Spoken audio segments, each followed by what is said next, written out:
I have a few special memories of my brother. I remember rolling down the slope in our garden and bumping into each other and laughing hysterically every time. I remember him showing me how to blow up a plastic packet and then pop it. I thought it was super cool. I remember the way he used to eat eggshells and how the sound of the crunching used to drive me crazy.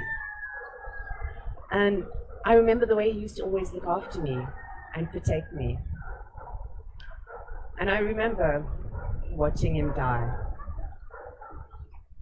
It was less than a month before his 5th birthday, and less than a month before my 3rd. And he'd gone to play at a friend's house, and we were on our way to collect him. We didn't realize at the time that the father of the child he'd gone to play with was bringing him back at the same time. I remember sitting in the back seat of the car. I remember my mother and father sitting in the front, and my baby brother sitting on my mom's lap.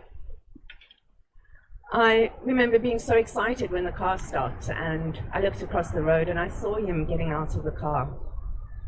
I remember seeing him holding the man's hand. I remember waving and calling his name. And I remember as he pulled his hand from the man's hand, running, screeching, and then a loud thud. I remember my mom's scream and my dad's shout. I'm shaking. And I remember my brother lying in the road, not moving. I remember my father jumping out of the car and slamming the door after telling my mum to stay with the kids. And I remember him gently picking up my brother off the road and putting him in the car, the other man's car, and I remember seeing them drive away. I remember my mum pulling me from the back seat into the front seat onto her lap with my baby brother. And I remember her crying. She never cried. I remember being held too tight, and I remember crying as well. And I remember thinking, why doesn't my brother come to me?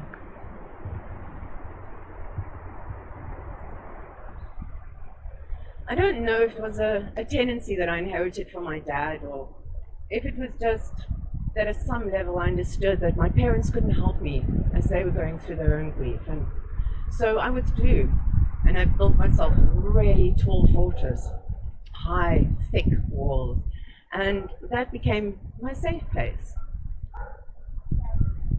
I struggled to find the right words to say, or maybe I can better say, I struggled to actually say the right words that I found to say. It was as if there was some miscommunication between my brain and my tongue. And somewhere along the line, the words just got totally gobbled up and didn't make sense when they came out. So I didn't realize it at the time, but in retrospect, I was struggling with social anxiety. The easiest thing for me to do was just to stop talking. And it's not that I never talked.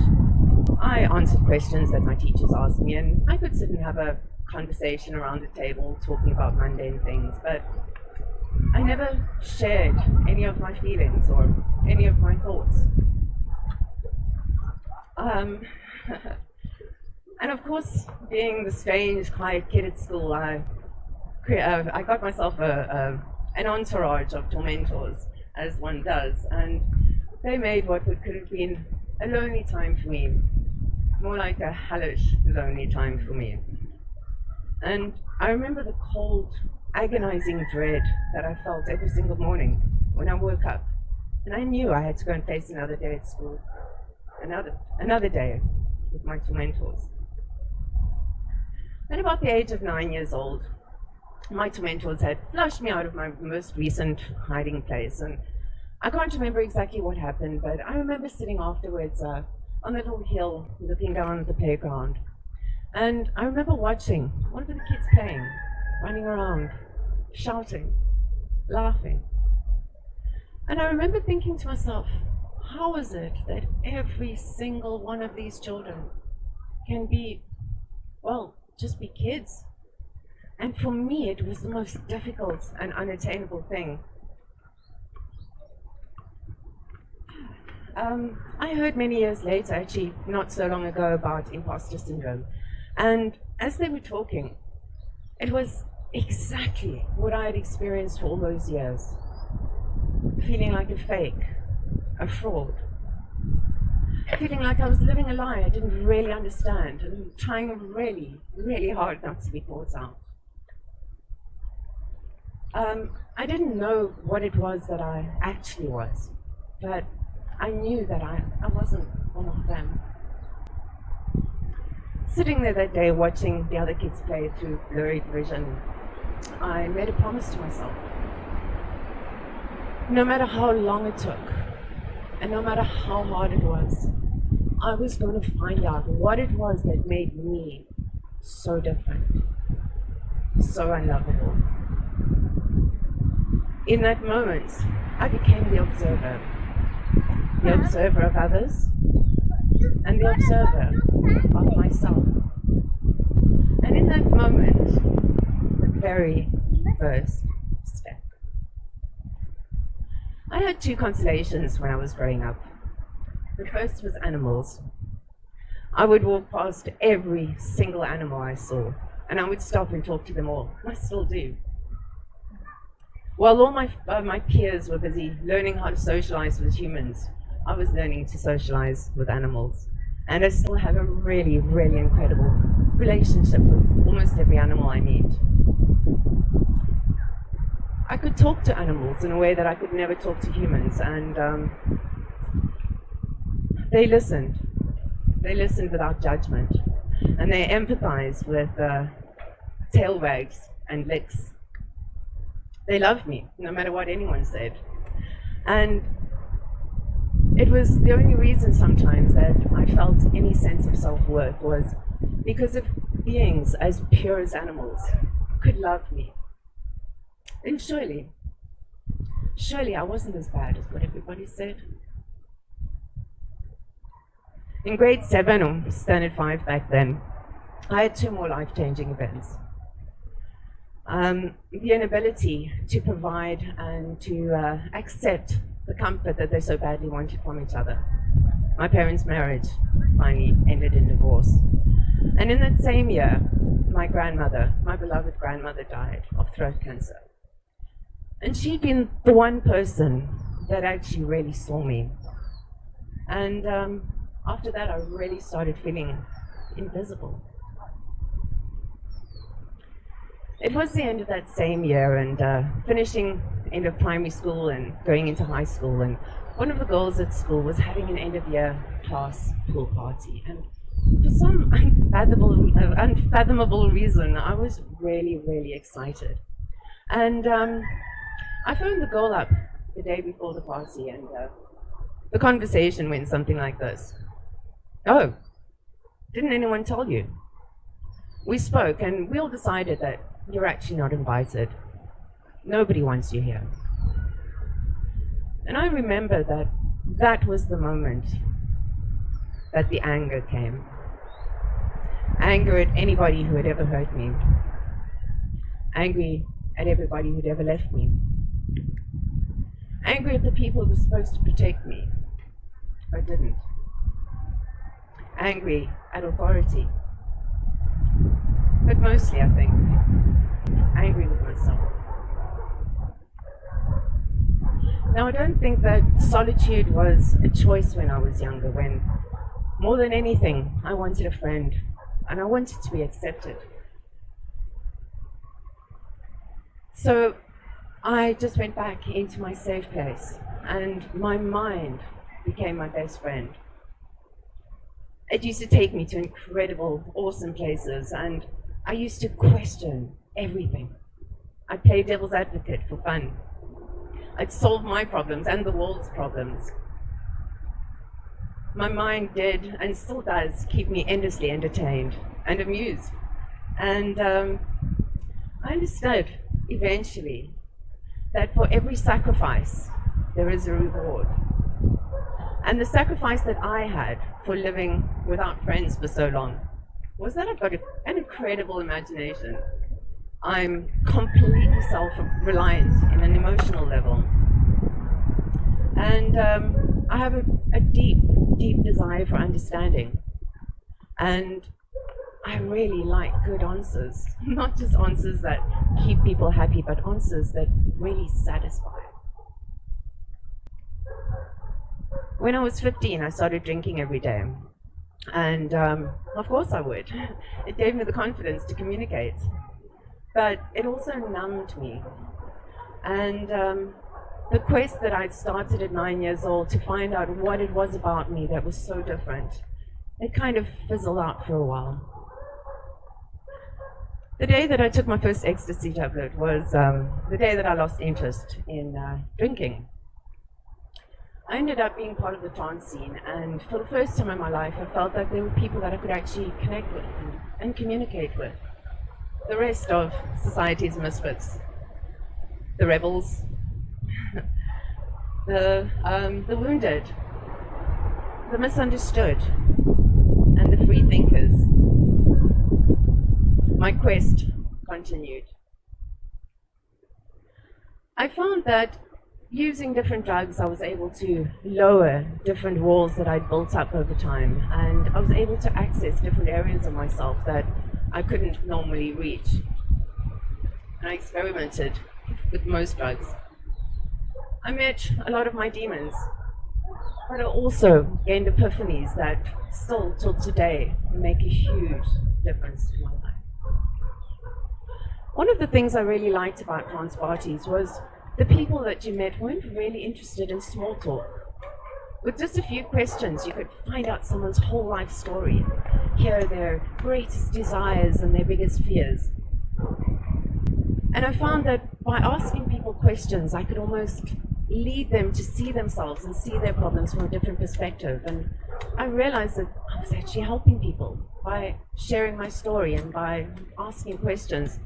People were seeming to be able to find their own solutions, their answers to their problems. And this is pretty amazing. I really wanted to help people. I wanted to help them to get over their pain and their fears, and I wanted to help them to find peace and to find their purpose in life. And in the process, I learned a lot about people, and I learned a lot about myself as well. And then I found crystal meth, and I came very, very close to the point of no return. Now, I'm sure you've all heard of the poem that says, you meet people for a reason, a season, or a lifetime. And as I was standing, balancing precariously on the void, I met a man who was going to be only a season, but without doubt, a reason. I believe that we have soul contracts with people, and I believe that on a spiritual level, we had a soul contract. This man gave me a safe place to just stop, breathe, assess myself, realize who I'd become, and recognize all the hard lessons that I'd learned in my life. I also had the opportunity to really see how I had grown over time. He gave me the safe place to find peace, to recognize my purpose, and a safe place to begin to dream again. At this time, which was about 20 years ago now, I did a Reiki course, and if you don't know, that's a form of energy healing from Japan. I became a master, which means that I'm able to teach people as well to be healers. And from that time, I sort of started becoming a bit of a spiritual mentor for some people. And at around the same time, a friend of mine and myself decided to go to India. And I spent my 33rd birthday on a camel riding through the Pushkar Desert, and it was amazing. Now, some people say that as you get older, time speeds up. And I disagree. I think what happens is that people stop seeing the world with the awe and the wonder of a young child. They've seen it all, done it all. Life is boring. When I was in India, I was like a young child again. And 3 weeks literally felt like 3 years. I changed so much in such a short time. And I returned home, a stranger to my own life. Home didn't feel like home to me anymore, and the roles didn't feel like they fit anymore. I became depressed, and I realized that the things that had been so important to me before just seemed insignificant now. I couldn't understand how it was that people that had everything could still be unhappy and stressed, when in India there were people with nothing, absolutely nothing, and yet they could still be happy. I just couldn't relate to my life anymore. And I knew that I had to return to India, and I knew that India had the answers for me. The next time I returned a few months later, I went alone, and I remember standing in a random road in India somewhere, thinking that nobody in the world knows where I am right now. Nobody knows what I'm doing. And I had the most incredible feeling of absolute freedom and complete and utter peace. I felt free. And I knew in that moment that I was going to spend the rest of my life traveling and seeing the world. 1 month later, when I came home, I had some answers and many more questions. I knew that I couldn't continue the life that I had been living before, the life that just a few months previously had seemed so perfect to me. I wasn't that person anymore. I had no guarantees that I was making the right decision, but in my soul, I knew. The next few years weren't that easy. I worked at a job, the most soul-destroying job I've ever had, and I hated every single minute of it. But I realized in retrospect that there were still some lessons that I needed to learn, still some things that I had to understand before I could really step into my destiny. I'd like to share some of the most profound experiences that I learned in that time. They really helped me, and maybe they can help you as well. As I said before, I was always questioning things, always trying to find answers. And one of the concepts that really confused me was this concept of self-love. Everyone always tells you need to love yourself. How can you love somebody else unless you love yourself? And for me it was like, how? How could I possibly love myself? Maybe it was good for other people, maybe other people could love themselves, but me? They weren't me. And then one day I was sitting trying again to unravel the mystery of self-love when suddenly it hit me. The solution was so simple. If I couldn't love myself the way that I was, all I needed to do was become somebody I could love. So I sat down with a pen and a paper and I started writing down all of the qualities that I really, really loved in other people. And I made a conscious decision in that moment that I was going to become those things. And right on top of that list was kindness. I love kind people. And more than anything, I wanted to be a kind person. It wasn't always easy.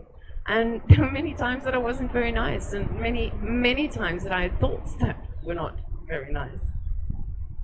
But because I consciously worked at it, it started to snowball. And eventually, the kinder I was, the kinder I just seemed to become. And eventually it was just second nature. I didn't even have to think about it anymore. And in the process of becoming kinder to other people, I also started becoming kinder to myself. And as I was watching my thoughts and my actions, I realized that I didn't really speak to myself very nicely. And maybe you can relate.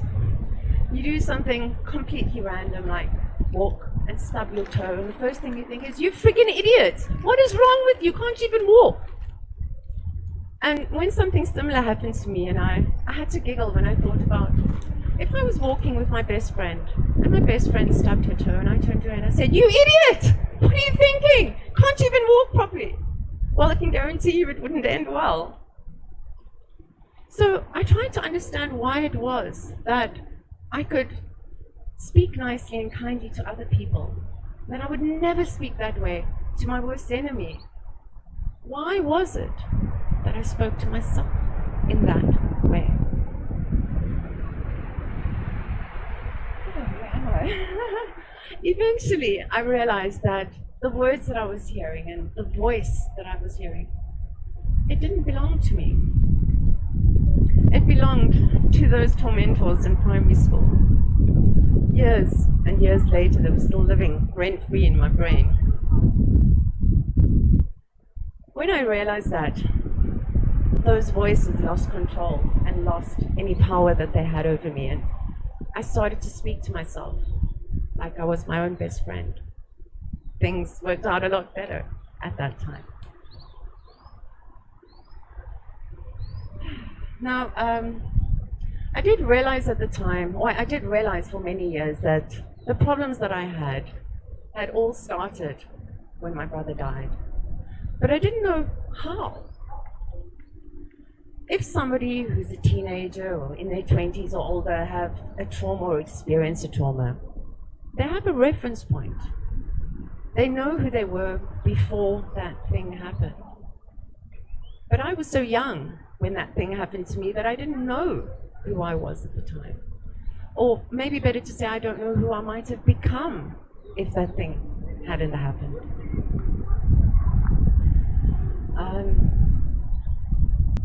So I spent a long time, about 6 months, where I was really focused on the concept of fear.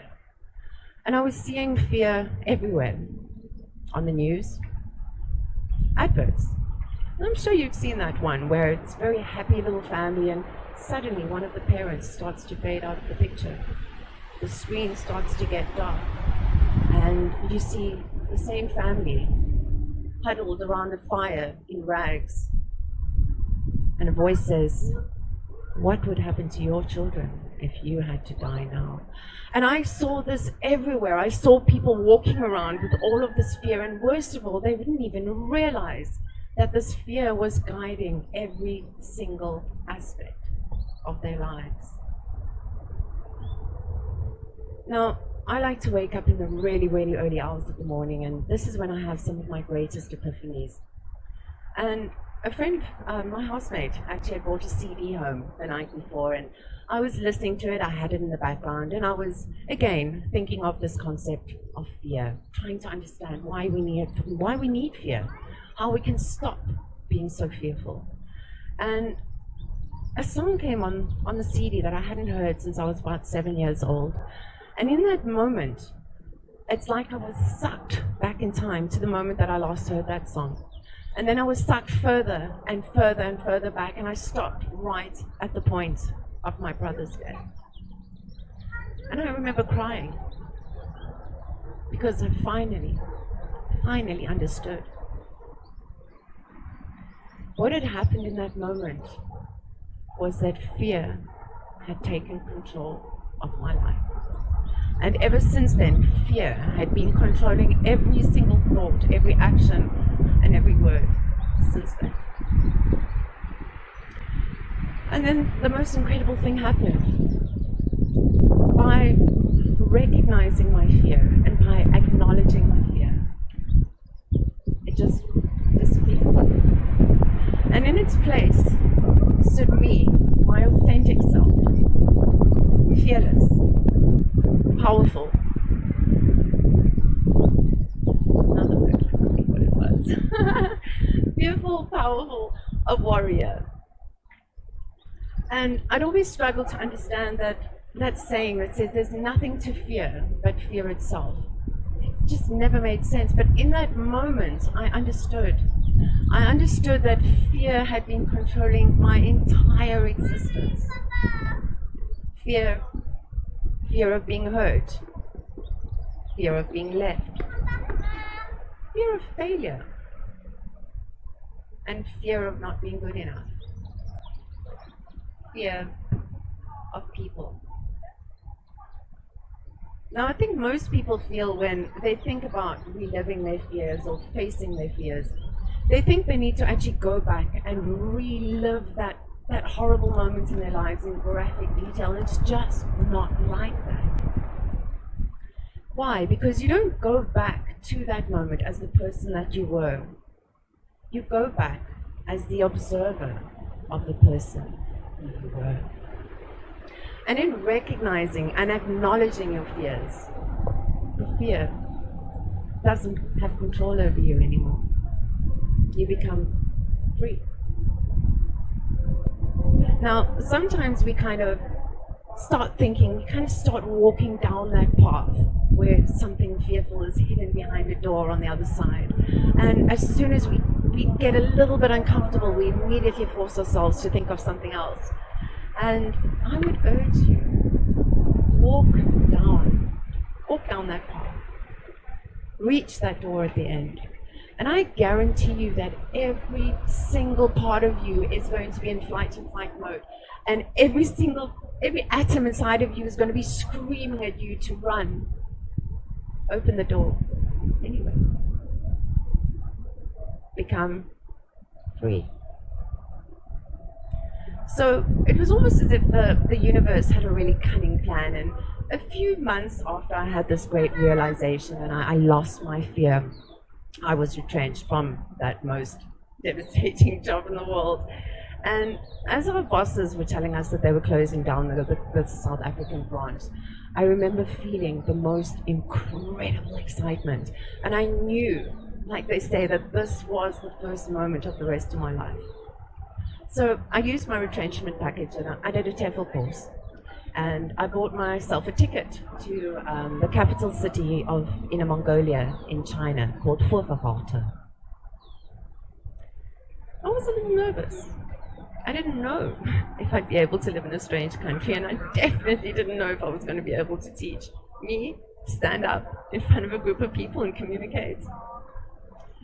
I knew that I wouldn't have been able to do it a year ago. Could I do it now?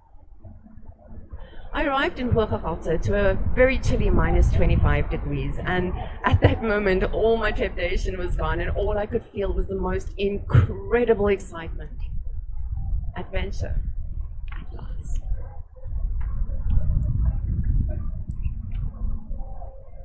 So I was really surprised when I actually did start teaching to find that it was something that I should have been doing my entire life. I somehow intrinsically knew exactly what each student needed me to be for them and what they needed from me to be able to give the best of themselves to me. But the really strange thing was when I was in front of my students, it was like this inner entertainer that I had no idea even existed in me just came out and just was amazing. It was like, who is this person? I woke up every single day feeling passionate. I found my purpose, and finally I was living my destiny. So I taught children from about the age of 3 years old all the way up to 18, and adults as well. And I taught one-to-one students, and I taught my favorite classes of 60 students in a class in public school, and I loved those classes. Hard times have changed. Now, I believe that people need to feel more empathy and more kindness. And if everybody did, the world would be a much, much better place.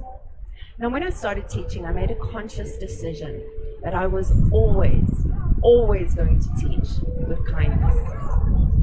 Now, 10 years later, I know that kindness is a superpower. Kindness is my superpower. The very first public school I taught in, the teachers were unbelievably cruel. Now, I don't want you to think that all schools in China are like that. I taught for many, many years and in many different schools, and this was the only school that I ever found that was like this. But as a foreigner, I had no rights. I had no voice. I couldn't go and tell them to stop. All I could do was stand while the teacher was abusing the kids, and it was the only time that the kids ever saw me look angry. I would just kiss that teacher with my daggers And afterwards, I could go to the student and rub their shoulder or give them a hug, whisper a few words to them. But in the beginning, that was all I can do. Eventually, as I grew confident with my teaching ability, I spoke to the teachers and I asked them, please, I really appreciate you managing the students while I'm teaching, but I find it really distracting. Please just let me manage my own students, and I promise you, if I need help, I'll come and ask you. I knew I had one chance and one chance only. If I lost control of those students, they were going to jump right back in there. And when they were controlling the students with fear, I managed my students with kindness and with silence. The teachers didn't have a clue what was going on. Here I was, a teacher that smiled all the time. I laughed with my students in every single class. But they could see, yes, the students were happy, but they were still learning. And they were being well behaved. And I think this really surprised the teachers. But when I left 2 years later, I left a very different school to the one that I'd arrived to. And all of the teachers had become kinder to the students. When I realized that by me being kind, I had affected these teachers, I was helping their students and any student that they would ever teach in their lives because they were being kinder. And that was when I realized the real superpower of kindness. I saw many other things happen and lives change because of kindness. I connected with shy students and I helped them sometimes to find their voices.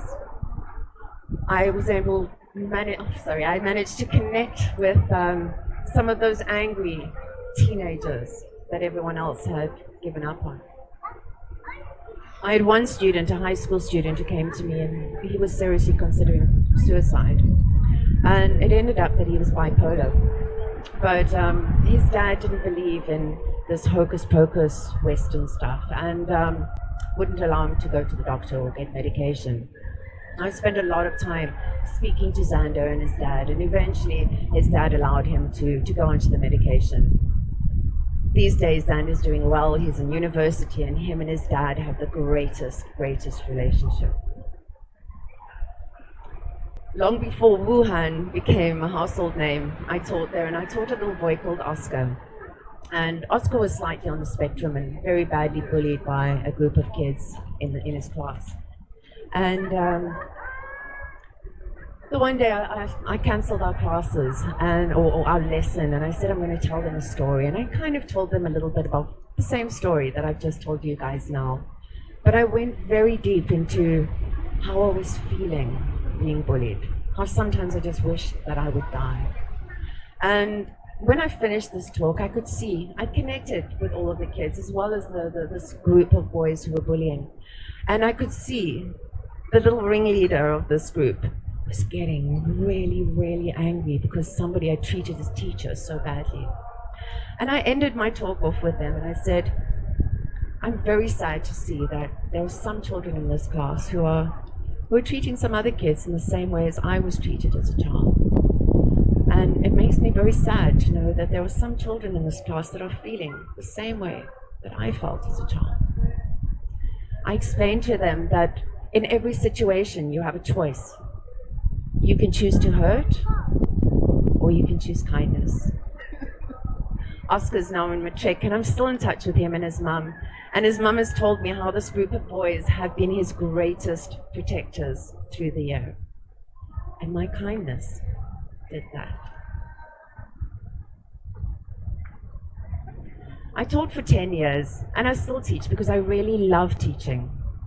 But along the way, I also took on some managerial, middle managerial and upper managerial positions as well, because I felt that if I could create a really positive environment for teachers, give them the support and the training that they need, I was then able to send all of these really great teachers in to be wonderful teachers for their students.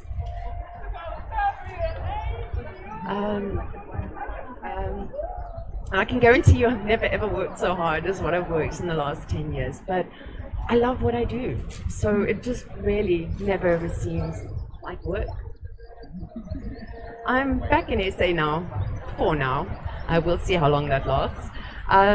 But along with teaching, I also created a company called TEFL Portal, where I offer TEFL certificate courses in person, in groups, on Zoom. And I also became a certified life coach. So now I have the papers to do the things that I've been doing all my life. I developed a life coaching program for teachers, which I present at schools, obviously local schools, and for schools further afield and international, I do them online. And I've also recently started doing individual life coaching with anybody who needs it. Sometimes, just sometimes, I think back to that little girl sitting watching the other kids play. And I remember her feelings, her fear, and her loneliness. I remember the hard lessons she had to learn and the many, many challenges she overcome. And I'm filled with the deepest, greatest gratitude for every single moment and every single person that helps to lead me to where I am today. Because if you'd taken out 1 second of my life, I wouldn't be who I am today. And finally, I love myself. There's nobody else in the world that I would rather be but me. I've had adventures that other people only dream of. I've visited 15 countries and lived in 4 outside of South Africa. I've met the most incredible people, and that little girl that couldn't find friends now has friends all over the world. I can even speak a new language, basically conversational Mandarin, of all things. Now, I wouldn't be a very good teacher if I left here without giving you guys some homework, so that's what I'm going to do now. Watch your self-talk. Realize those are not your words, that is not your voice. Speak to yourself like you would speak to your best friend. If you can't love yourself the way you are, become someone you can love. Be brave. Open that door. Recognize your fears and release your fears. And in every moment, choose kindness. Acknowledge your dreams and make a conscious decision to do one thing every day to bring your dreams into your reality. And tell a friend. They will then act as make sure, I can't think of the word now. They will make sure you do what you said you were going to do to bring your dreams closer. Now, I'm telling you that if that lonely, frightened little girl could go out and live every single one of her dreams, so can you. Take a chance on yourself. You deserve it. This is the very first time that I've actually shared my story in public, so thank you very much for listening.